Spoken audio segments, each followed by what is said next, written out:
প্রিয় দর্শক, আপনাদের সবাইকে স্বাগত জানাচ্ছি এনটিভির প্রতিদিনের আয়োজন স্বাস্থ্য প্রতিদিন অনুষ্ঠানে। আপনাদের সঙ্গে আছি আমি ডাক্তার সানজিদা হোসাইন। দর্শক, যে বিষয়টি নিয়ে আজ আমরা আলোচনা করব সেটি হচ্ছে চোখের একটি বিশেষ রোগ, কর্নিয়াল আলসার।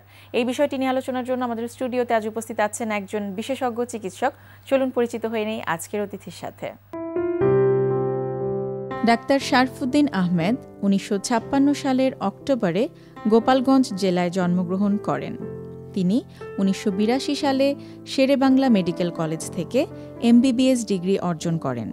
এরপর তিনি চিকিৎসা বিজ্ঞানে উচ্চতর এমএস ডিগ্রি লাভ করেন। বর্তমানে তিনি বঙ্গবন্ধু শেখ মুজিব মেডিকেল বিশ্ববিদ্যালয়ের উপাচার্য এবং কমিউনিটি ও অপথ্যালমোলজি বিভাগের চেয়ারম্যান হিসেবে কর্মরত আছেন। স্যার, স্বাগত জানাচ্ছি। ধন্যবাদ। স্যার, এই যে কর্নিয়াল আলসার যেটি বললাম, আসলে এটি কি এবং কেন হয়? আমাদের দেশে বেশ কয়েকটি কারণে চোখে অন্ধত্ব হয়। তার মধ্যে কর্নিয়াল আলসার বা কর্নিয়াতে ঘা, চোখে ঘাও বলে অনেকে। আরেকটা আছে ক্যাটারাক্ট, আরেকটা আছে গ্লুকোমা, আরেকটা আছে ইনজুরি বা ট্রমা। আরেকটা আগে বলতাম, আজকাল অবশ্য বর্তমান সরকারের ন্যাশনাল আই কেয়ার প্ল্যানের মাধ্যমে ভিটামিন এ সরবরাহ করার কারণে নাইট ব্লাইন্ডনেস, যেটা রাতকানা, এটা বন্ধ হয়েছে। এই রাতকানা রোগটার কথার সাথে কর্নিয়াল আলসারেরও একটা সম্পর্ক আছে।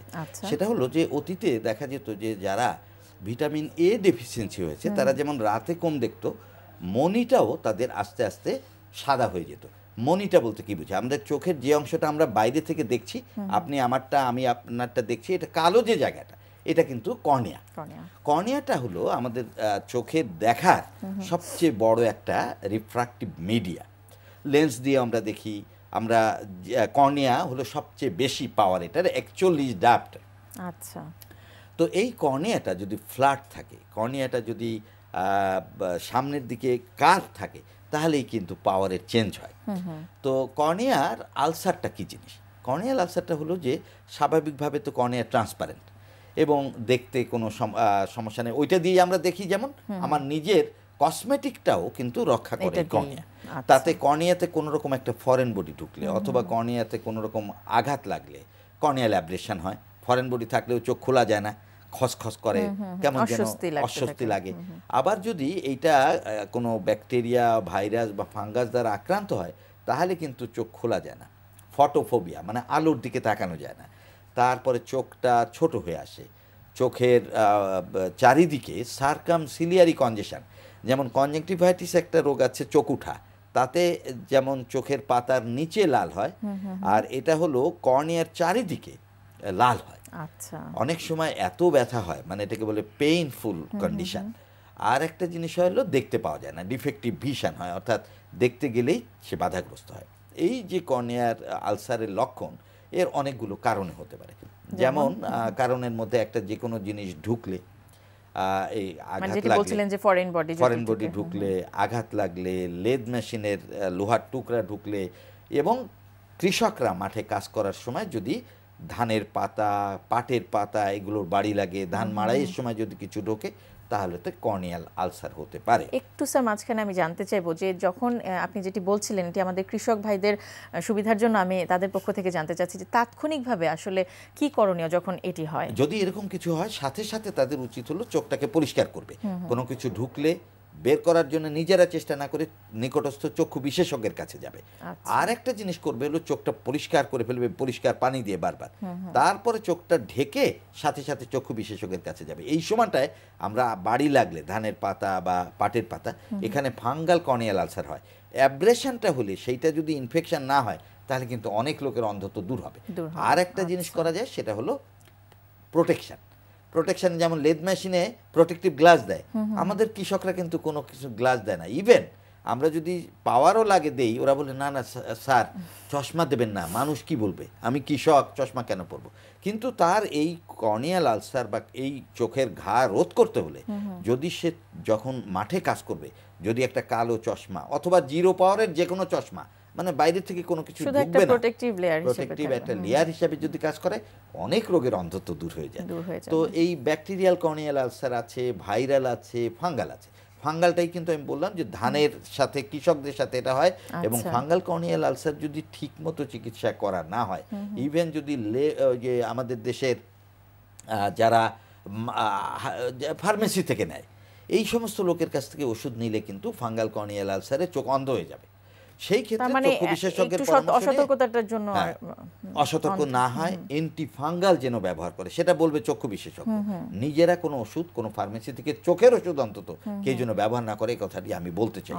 আরেকটা জিনিস হলো যে ঘা হচ্ছে, প্রচুর ময়লা হয় চোখে, এবং তার যদি অল্প কিছু দিনের মধ্যে পাতলা চোখের ভিতরে দুধের মতো জমে, এটাকে বলি আমরা হাইপোপিয়ন, সেটাকে আমরা ব্যাকটেরিয়াল কর্নিয়াল আলসার বলি। চক্ষু বিশেষজ্ঞ ওটা চিকিৎসা করবেন। কোন কারণে হয়? এটাও ধরেন এটাও যে ফরেন বডিটা দূর করছে না, বের করছে না, আবার সাথে ধুলাবালির মধ্যে কাজ করছে, ময়লা যাচ্ছে, ডাস্টে হচ্ছে, এগুলোতে ব্যাকটেরিয়াল কর্নিয়াল আলসার হতে পারে।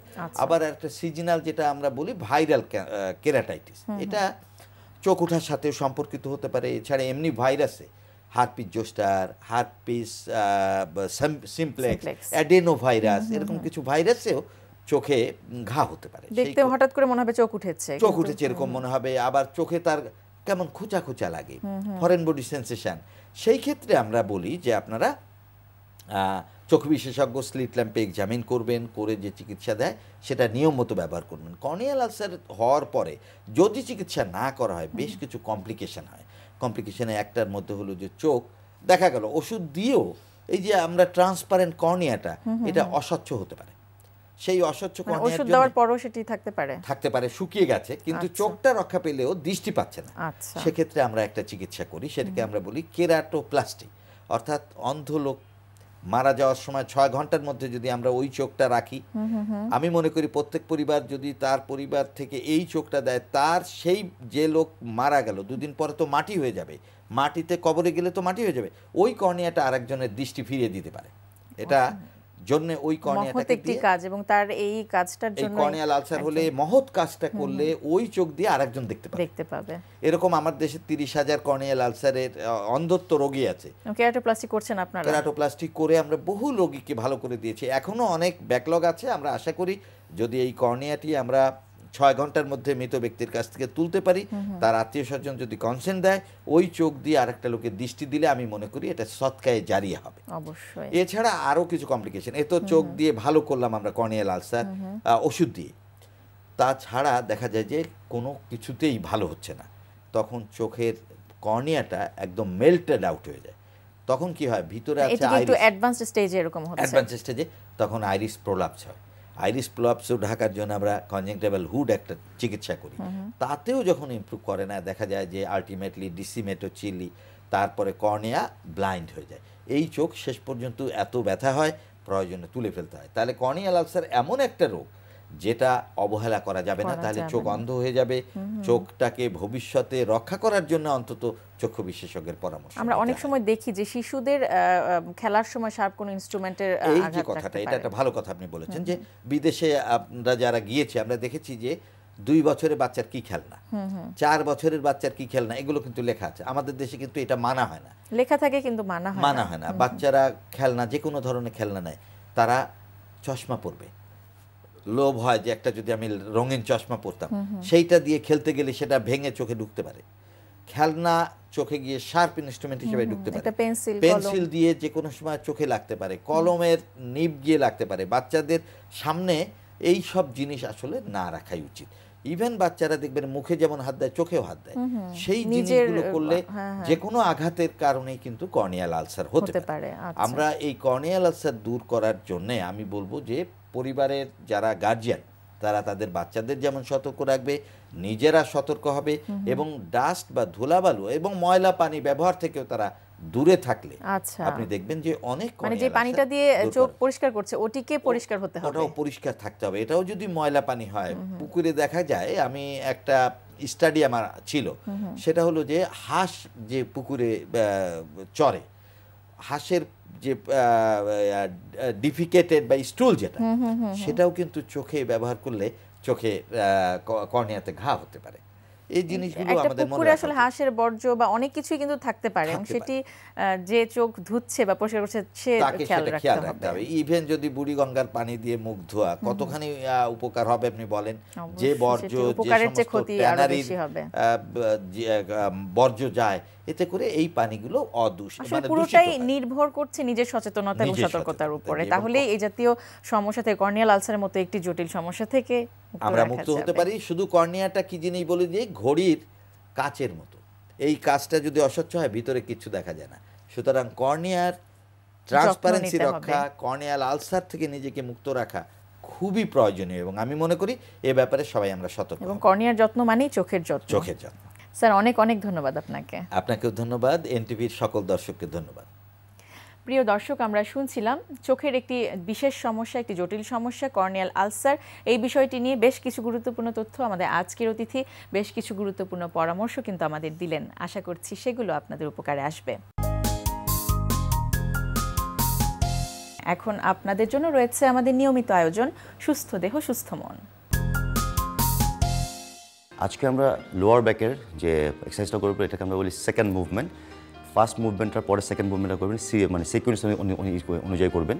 এটাকে আমরা বলি নর্মাল ব্রিজ, তবে it's not that bridge, traditional bridge. এটাও আমরা বলি মানে থেরাপিটিক এর কারণে, যাতে ওই পরিমাণ প্রেশারটা না পড়ে। আপনার এই সেম জিনিসটা আমি বারবার কিন্তু বলছি যে যদি ব্রিদিং প্যাটার্ন ঠিক না থাকে তাহলে কিন্তু আপনি সেই বেনিফিটটা কিন্তু আপনি পাবেন না। তো এখন দেখাবো যে কীভাবে ফার্স্ট পার্টটা করা মানে পরে মানে করার পরে সেকেন্ড পার্টে কীভাবে আপনি জিনিসটা আসবেন। এটা সিকোয়েন্সে থাকবে। এটা কিন্তু এমন না যে একটা আসনের পরে আপনি রেস্ট নেবেন, যেটা অন্য ইয়োগাতে আমরা করি যে একটা আসনের পরে একটা কিছুক্ষণ একটা 30 সেকেন্ড 1 মিনিট একটা রেস্ট নিচ্ছে, তারপরে গো ফর নাদার। এটা হচ্ছে সিরিয়াল একটা মানে সেম একটা ডান্সিং মুভস, কিন্তু খুব লো মানে ইম্প্যাক্ট সিরিয়াল যাতে হয়। মানে অনেক সময় দেখে আমরা তাইচি কিছু এক্সারসাইজ দেখেছি, চাইনিজরা করে তাইচি এক্সারসাইজ, যেরকম স্লোলি সিকোয়েন্সে একটা পর একটা আসে। আমরা এই ইয়োগাটাও সেম ওয়েতে করবো। এটা একমাত্র রিজন হচ্ছে how to strengthen the spine, এবং স্পাইনের সাথে আপনার মেন্টাল কমিউনিকেশনটা করা। এবং মেন্টাল কমিউনিকেশনের মেইন টুল হচ্ছে দ্য ব্রিদিং প্যাটার্ন। যদি ব্রিদিং প্যাটার্নটার সাথে আপনার যদি বডি কমিউনিকেশনটা মিলান, তাহলে অটোমেটিকলি আপনার মেন্টাল কমিউনিকেশনটা মানে হয়ে যাবে। আর খেয়াল রাখবেন, all the movement should be through the spine. Spine move করবে তাহলে আপনার লিম্বগুলো মুভ করবে। এমন না যাতে লিম্বটা মুভ করার কারণে স্পাইনটা মুভ করছে, যদি এটা করতে না তাহলে কিন্তু ইনজুর্ড হবেন। বারবার বলছি, move the spine, the limb will follow it. Okay, এখন দেখুন যে সেকেন্ড এক্সারসাইজটা আমরা কীভাবে করব। ওকে সামন গো। ওকে, সেম আমরা কিন্তু বলছি যেহেতু আমরা লোয়ার ব্যাক ইঞ্জুরি নিয়ে ডিল করছি, বসা অথবা দাঁড়ানোর কোনো এক্সারসাইজ আমরা এটাতে ইনভলভ করবো না, কারণ এগুলোতে ব্যথা বেড়ে যায়। যত শুয়ে আপনি এক্সারসাইজগুলো করবেন, ইটস এ হিলিং সিস্টেম। সুতরাং যত সেফলি এবং যত কমফোর্টেবলি এক্সারসাইজগুলো করা যায় ততই ভালো। কোনো হাই ইম্প্যাক্ট অথবা কোনো প্রেশারাইজ কোনো এক্সারসাইজ করবেন না। এতে অনেকে মনে করে তাড়াতাড়ি বেনিফিট হবে, কিন্তু আসলে বেনিফিট না হয়ে আর ব্যথাটা বেড়ে যাবে। এখন দেখুন যে এই ব্রিজটা আমরা কীভাবে করব, এবং জাস্ট ফলো আমি ইনস্ট্রাকশন কীভাবে দিচ্ছি, যে ব্রিদিং প্যাটার্নটা কীভাবে আমরা বলছি। ওকে সাইমন, রেডি? ওকে, এখন দেখুন যখন ব্রিথ করবে তখন তো হিপসটা উঠে ফেলবে, ঠিক আছে? Okay, go up. You see, he's breathing in and making a breeze. যদি প্রপারলি হয়, what will happen? The hips will come down এবং এই বডিটা উপরে উঠে যাবে। খেয়াল রাখবেন, ইটস উইথ দ্য স্পাইন। যদি আপনি স্পাইন না দিয়ে যদি হিপসটাকে টাইট করে দেন, তাহলে ইট উইল বিকাম ফ্ল্যাট, এবং ফ্ল্যাট যদি হয় তখন কয়েকদিন করার পরে যে জিনিসটা হবে, you will feel pain on the hips and the lower back. Just move the spine এবং রিলিজ দ্য হিপস, তাহলে স্পাইনের যে কার্ভেচার থাকা উচিত ন্যাচারাল, সেই জিনিসটাই থাকবে। গো ডাউন, যখন নিচে যাবে, ওকে, ব্রিথ আউট। যখন ব্রিথ আউট করছে তখন কি হবে, জাস্ট আপনার পেলভিসটা কিন্তু সরে যাবে। আমি পশ্চাটা দেখাচ্ছি, মানে যখন আমি ব্রিথ ইন করছি তখন কি হচ্ছে, দ্য চেস্ট ইজ এক্সপ্যান্ডিং, তখন কিন্তু আমার এখানে পেলভিসে কোনো মুভমেন্ট হচ্ছে না, it's just the chest expanding, sternum যাচ্ছে, উপর দিকে যাচ্ছে। This is one kind of movement. যখন আমি ছাড়ার পরে জিনিসটা হবে, দ্য পেলভিস মুভস। এই ছোট্ট একটা মুভমেন্টটা এই জায়গাটা করতে হবে। এই ছোট ছোট মুভমেন্ট যখনই আপনি করবেন তখনই আপনার স্পাইনটা শক্ত হয়ে থাকবে। কিন্তু যদি আপনি বেশি মুভ করতে থাকেন তাহলে কি হয়ে যাবে, হাইপার মুভমেন্ট হবে, তখন কি হবে, প্রেশার পড়বে। ওই প্রেশার দিয়ে করা যাবে না, কারণ যাদের প্রোল্যাপস আছে অথবা মানে হার্নিয়াটির কোনো ডিজিজ আছে, যাদের বেশি প্রেশার দেয়, এটা আরও সমস্যা বেড়ে যাবে। এই জন্য কন্ট্রোল ম্যানার, বডি যে নর্মাল যে মুভমেন্ট, সেই মুভমেন্টের সাথে একটা কমিউনিকেট করতে হবে। আবার আমি দেখাচ্ছি, খেয়াল করবেন ছোট ছোট মুভমেন্ট। এটা শুয়ে শুয়ে করার রিজনটাই হচ্ছে যাতে মুভমেন্টটা বেশি না হয়, কারণ শুয়ে করলে আপনি বেশি মুভমেন্ট করতে পারবেন না, এই জন্য কিন্তু এটা শুয়ে শুয়ে করানো হচ্ছে। এখন দেখাচ্ছি কীভাবে হবে। Go in, up up up up up up up up, yes, breathe in. Okay, যখন breathe in it's from the chest expanding, okay, sternum like this, the spine goes this way. Okay, breathe out. Now the pelvis comes in. Yes, but যখনই breathe out, the pelvis comes in. Breathe in, the chest become active. Yes, তাহলে কি তাহলে জিনিসটা মানে কি হবে, go down। কারণ জিনিসটা কি হবে তখন আপনার থোরাসিক যে স্পাইনটা আছে, যখন ব্রিথ ইন করছেন তখন থোরাসিক স্পাইনটাতে হচ্ছে অ্যাক্টিভেট হবে, আর যখন ব্রিথ আউট করছেন তখন জিনিসটা হবে সাক্রাম স্পাইনে। এখন থোরাসিক অ্যান্ড সাক্রাম স্পাইন যখন দুটো অ্যাক্টিভেট হবে তখন আপনার লোয়ার ব্যাক ইঞ্জুরিটা আস্তে আস্তে হিল হবে। এবং যদি সাক্রাম এবং থোরাসিক যদি একসাথে আমরা অ্যাক্টিভেট না করি, পরবর্তী যাদের সার্ভিক্যাল থাকে মানে থাকবে সমস্যা থাকবে, তাদেরকে হিল করা সম্ভব না। এই জন্য আমরা বেস থেকে শুরু করছি। অনেক সময় অনেকে মনে করে যে আমার তো শুধু লোয়ার ব্যাক প্রবলেম আছে, আমার সার্ভিক্যাল নেই, সমস্যা নেই। তবে আমি বলে রাখি, যদি লোয়ার ব্যাকটা আপনি ঠিক না করেন, কয়েকদিন পর আপনার সার্ভিক্যালে গিয়ে হবে সমস্যা হবে, কারণ পুরো প্রেশারটা তখন এক জায়গায় গিয়ে পড়ছে। আবার অনেকে দেখা যায় কারো সার্ভিক্যালে আছে মানে সমস্যা আছে, বলছে আমার তো লোয়ার ব্যাক ঠিক আছে, কিন্তু আলটিমেটলি ইট উইল ফলো। এই জন্য পুরো হিলিং প্রসেসটা হইতে হবে কন্টিনিউয়াস প্রসেসের ভিতর। The total spine should be healed and strengthen. Clear? Okay, এখন এরপরে এটার সাথে যে জিনিসটা করবে প্রথমে, okay, now with the arms. Okay, এখন হাত দিয়ে করতে হবে, 2 থেকে 3 বার করবেন উইদাউট হ্যান্ডস, এরপরে হাত দিয়ে করবেন। গো, ইয়েস। কারণ হাত দিয়ে করার সুবিধা হচ্ছে আপনার থোরাসিক স্পাইনটা বেশি অ্যাক্টিভেট হচ্ছে, সেকেন্ডারি হিসাবে আপনার সার্ভিক্যালও কাজ হচ্ছে। Okay, go down. এবং now for the pelvis and the hips movement, আপনার লোয়ার ব্যাকের এটাও হচ্ছে, কন্ট্রাকশনও হচ্ছে। Go again.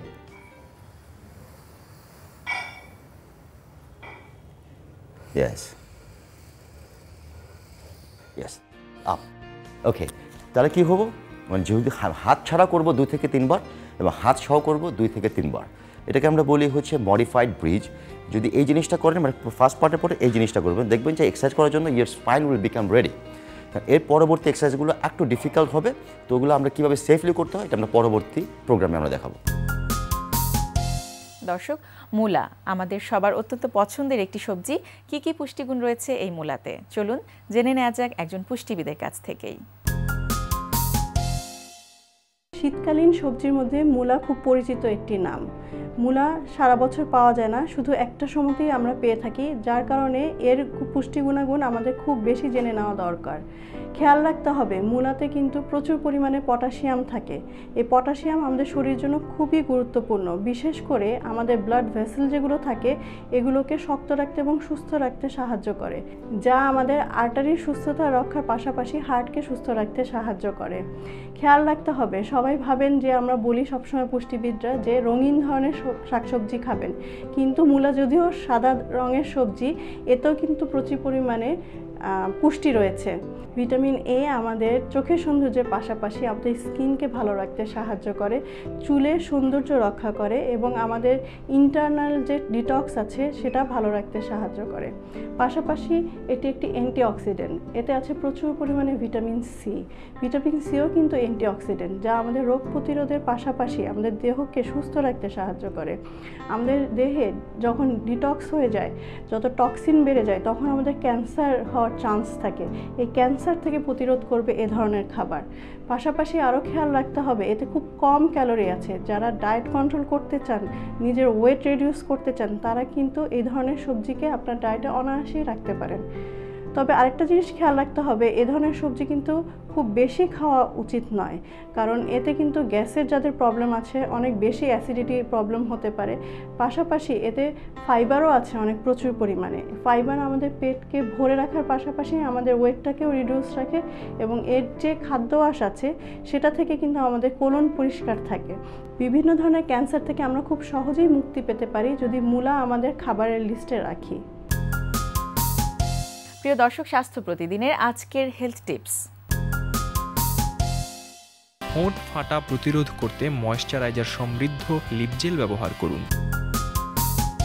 দর্শক, স্বাস্থ্য প্রতিদিন সম্পর্কে যদি আপনাদের কিছু জানার থাকে কিংবা কোনো পরামর্শ যদি আমাদের দেবার থাকে জানাতে পারেন এই ঠিকানায়। প্রযোজক স্বাস্থ্য প্রতিদিন, এনটিভি, বিএসসি ভবন, 7 তলা, 102 কাজী নজরুল ইসলাম এভিনিউ, কারণ বাজার, ঢাকা 1215। ফ্যাক্স 914338 থেকে 7 পর্যন্ত, অথবা ইমেল করুন স্বাস্থ্যপ্রতিদিন@ntvpd.com এই ঠিকানায়। প্রিয় দর্শক, স্বাস্থ্য প্রতিদিনের আগামী পর্বে আপনাদের জন্য যা থাকছে। যক্ষার জন্য কিন্তু আমরা একটা টিকা দেই, সেটা একদম প্রথম দিন থেকে 0 ডে থেকেই দিতে পারি আমরা, জন্মের পরপরই। সেটা হচ্ছে বিসিজি টিকা। এই বিসিজি টিকাটা সরকারিভাবে দেওয়া হয়। হ্যাঁ, তারপরে হচ্ছে ওপিভি, মানে পোলিও জন্য সবাই কিন্তু পোলিওতে সবাই কিন্তু পরিচিত। এই polio vaccine, oral polio vaccine, মুখে খাওয়ার টিকা। এই মুখে খাওয়ার টিকাও আমরা কিন্তু জন্মের পরপরই দিতে পারি। সেটা 14 দিনের মধ্যে, ওটাকে বলে ওপিভি 0। ওটা কোনো ডোজ কিন্তু কাউন্ট করা হয় না। কিন্তু তারপরে যেটা আমরা করি সেটা 6 সপ্তাহ বয়স থেকে বাচ্চার টিকা শুরু হয়। সেই 6 সপ্তাহ বয়স থেকে সরকারিভাবে যে টিকাগুলি দেওয়া হয়, এবং প্রচুর পরিমাণে সরকার কিন্তু এখন টিকা দিচ্ছে। তারপরে আপনার হিপ ভ্যাকসিন, হিমোফাইলাস ইনফ্লুয়েঞ্জি, তারপরে হচ্ছে আপনার নিউমোকক্কাল ভ্যাকসিন যেটা, হ্যাঁ, পিসিবি, নিউমোকক্কাল কনজুগেট ভ্যাকসিন যেটা, সেটা। তারপরে হচ্ছে আইপিভিও দেওয়া হয়। ওই পোলিও ভ্যাকসিন আমি বললাম যে ওরাল পোলিও, কিন্তু ইনঅ্যাক্টিভেটেড পোলিও ভ্যাকসিন যেটা একবার ইনজেকশন ফর্মে, ওটাও দেওয়া হয় কিন্তু আমাদের দেশে এখন। তারপরে হচ্ছে আপনার কতগুলি হচ্ছে হেপাটাইটিস বি ভাইরাসের জন্য, যেটা একসাথেই প্যান্টার মধ্যে ঢুকে যায়। তারপরে হেপাটাইটিস এ ভ্যাকসিন আছে, যেটা এখনও সরকারি হয় নাই, কিন্তু তারপরে হচ্ছে টাইফয়েডের ভ্যাকসিন।